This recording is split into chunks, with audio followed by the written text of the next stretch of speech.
नमस्कार फ्रेंड्स. कुलदेवता. तुमची कुलदेवता तुमच्या कुटुंबाचं रक्षण करत असते. कुटुंबात येणाऱ्या अडीअडचणी, संकट सगळं दूर करत असते. म्हणूनच कुलदेवतेची सेवा आपल्याकडून आवश्यक आहे.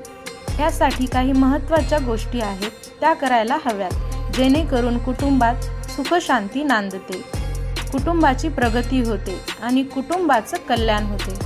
चला तर मग जाणून घेऊया काय आहेत त्या महत्त्वाच्या गोष्टी.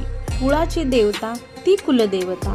कुलदेवीची उपासना केल्या मूलाधार चक्रातील कुंडलिनी शक्ती जागृत होते, म्हणजेच आध्यात्मिक उन्नतीला आरंभ होतो.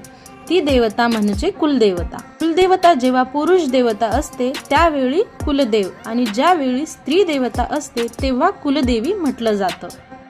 तर कुलदेवीची पूजा करणं हे का महत्त्वाचं असतं? कारण आपली कुलदेवता आपल्या कुळाचं रक्षण करत असते. घराचा कुळाचा उद्धार व्हावा म्हणून कुलदेवतेची उपासना करणं आवश्यक असतं. आपल्या मुलांची शिक्षण, लग्न असतील, आजारपण असतील, या सगळ्या मागे बऱ्याचदा कुलदेवतेची उपासना व्यवस्थित न होणं, कुलाचार न होणं ही सुद्धा कारणे असू शकतात.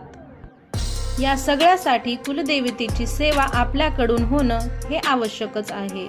कुलदेवतेची मूर्ती, टाक, फोटो यापैकी काहीतरी तुमच्या घरात असायलाच हवं. नुसतंच असायला नाही तर घरातील देवघरात त्याची भक्तिभावाने पूजा सुद्धा करायची. दुसरी गोष्ट म्हणजे रोज कुलदेवतेचा जप कमीत कमी 1 माळ तरी करावा. आता वळूया तिसऱ्या गोष्टीकडे, ती म्हणजे कुलदेवतेच्या वारी उपवास करावा. तो संपूर्ण कुटुंबाला लाभदायक ठरतो. शेवटची गोष्ट म्हणजे वर्षातून एकदा तरी संपूर्ण कुटुंबाने कुलदेवीचं दर्शन घ्यावं आणि घरातील विवाहित स्त्रियांनी देवीची ओटी अवश्य भरावी. संपूर्ण मनोभावाने दर्शन घ्यावे, आशीर्वाद घ्यावा. जर शक्य असेल तर घरी बनवलेला प्रसाद कुलदेवतेसाठी घेऊन जायचा आहे. कुलदेवता ही आपल्या कुळाची आई असते. तिच्या दर्शनाला तुम्ही कोणत्याही दिवशी जाऊ शकता. अशा प्रकारे तुम्ही तुमच्या कुलदेवतेला प्रसन्न करू शकता.